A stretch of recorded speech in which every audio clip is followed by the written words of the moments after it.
As an estate and elder law attorney, one of the questions I get most often is, does my will have to be probated?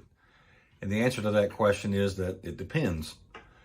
My name is Bill Miller, and I'm an estate and elder law attorney in Alabama, and I have offices in Birmingham and in Anniston, and we work with families on a daily basis who have loved ones that have passed away and are having to go through the probate process, and we also do pre-planning for estate planning, wills and trusts and things like that.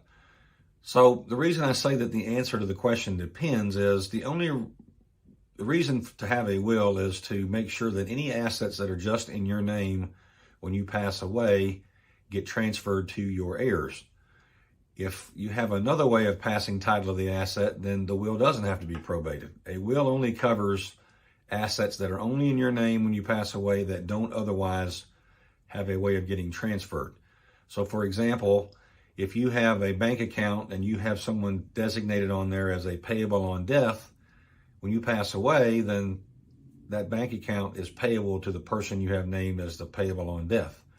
If you have life insurance policies and IRAs and things like that, if you name beneficiaries on those assets, when you die, the beneficiary sends a death certificate to the IRA or insurance company, and they send a check to the beneficiary. It doesn't go through your will. Same thing with real estate. If you own real estate with someone else and you have it's joint ownership with a right of survivorship on it, you can check your deed to see. But if it's right of survivorship, when you die, the other person that owns a property with you now owns that property. So a will only governs assets that don't have some other way of getting transferred, like I just talked about. So many times with married couples, when the first one passes away, there is no reason to probate the will because all the assets are jointly owned. They have rights of survivorship on them, or they're each other's beneficiary on everything.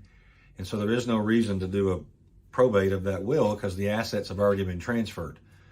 It's when the second spouse passes away that oftentimes the will has to be probated because usually the house is just owned by the surviving spouse, and you may or may not have your kid's name as beneficiaries or payable on death.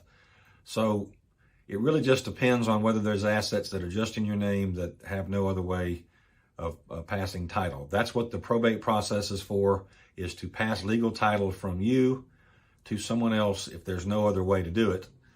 And a will simply tells the probate court how you want those assets that are in your probate estate transferred.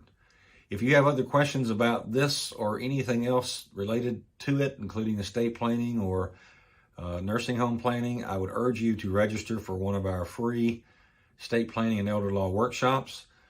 We have them once a month, and you can visit the homepage on my website or the workshop page to learn more about them by visiting www.millerestateandelderlaw.com, or you can contact my office at 256-472-2172 and get registered for a workshop that way.